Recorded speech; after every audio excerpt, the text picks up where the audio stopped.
মেসির সাথে হাসর করতে চান, নেইমারের সাথে হাসরের মাঠে দাঁড়াতে চান, আরো কি কি নাম আছে তাদের সাথে দাঁড়াতে চান, তো তার সাথে আপনার ছবি কেন? তার সাথে আপনার মাখামাখি কেন? তার সাথে আপনার ভালোবাসা কেন? তার ছবি কেন আপনার প্রোফাইলে?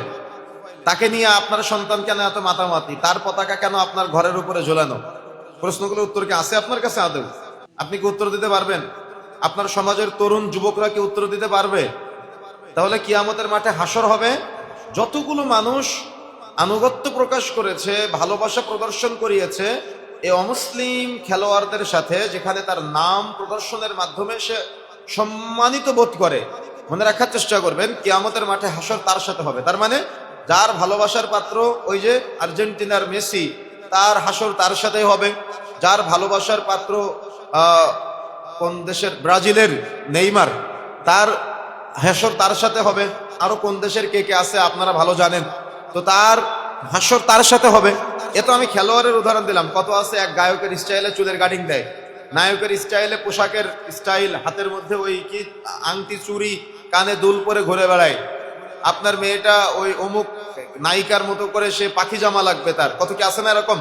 তাহলে আনুগত্য প্রকাশ আপনার সন্তান, আপনার পরিবারের সদস্য, আপনার অধীনস্থরা যাকে করেছে আপনি একটু শুনিয়ে দিবেন যে তার হাসরটা তার সাথে হবে।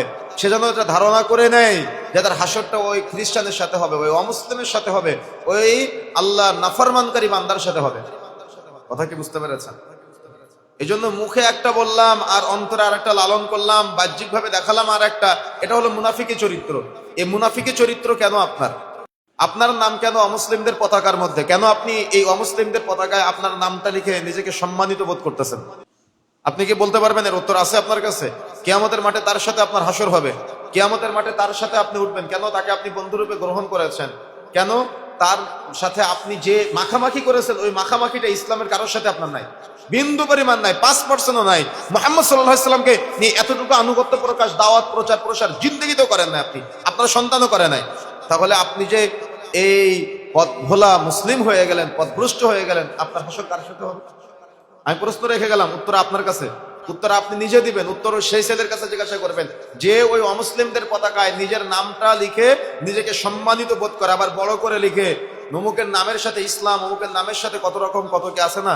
অথচ আল্লাহ রাব্বুল আলামিন তাকে মুসলিম করে সৃষ্টি করেছে, আর সে নিজেই অমুসলিম হতে চায়, সে নিজে কুফফারের সাথে সম্পৃক্ত হতে চায়। সতর্ক থাকতে হবে, সাবধান থাকতে হবে।